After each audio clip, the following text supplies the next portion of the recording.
গল্প ৪ মায়া ১৯৮০ এর দশক। ঢাকার ১৯৮০ সালের এক সন্ধ্যা।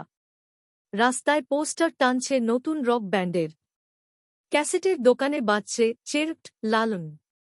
আর রেডিওতে ভেসে আসছে পুরনো সুর, যে তোমায় ছেড়ে চায়।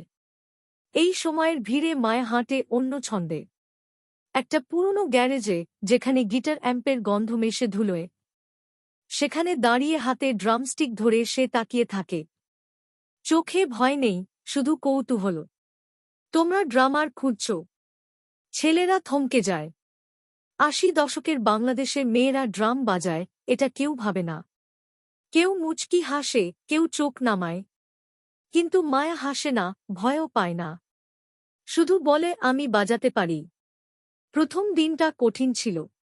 হাত কাঁপে, তাল ভুল হয়, আর চারপাশে সন্দেহের দৃষ্টি। তবু পরের দিনও মায়া ফিরে আসে। ড্রাম বাজায় আরও জোরে।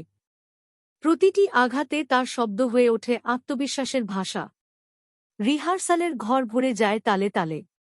ছেলেরা ধীরে ধীরে চুপ হয়ে যায়, কারণ তারা বুঝে ফেলে, এই আওয়াজে আছে এক নারীর স্পন্দন, এক অচেনা সাহসের সুর।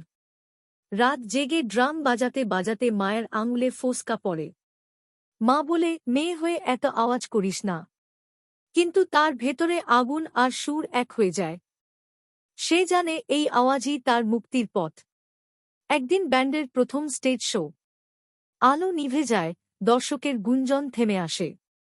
মা ড্রামসের পেছনে বসে চোখ বন্ধ করে। তারপর ধুম। প্রথম বিটেই পুরো হল কেঁপে ওঠে। দর্শক হাততালি দেয়। ছেলেরা অবাক দৃষ্টিতে তাকায় তার দিকে।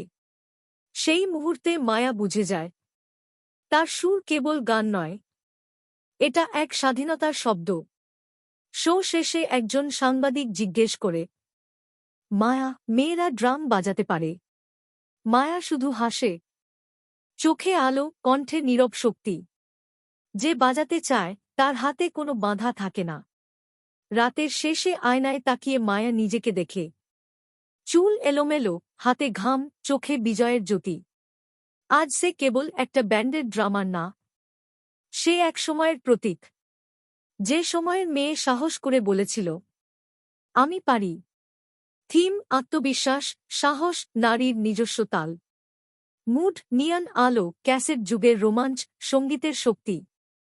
অনুভূতির যাত্রা, সন্দেহ অধ্যবসায়, জয় স্বাধীনতা।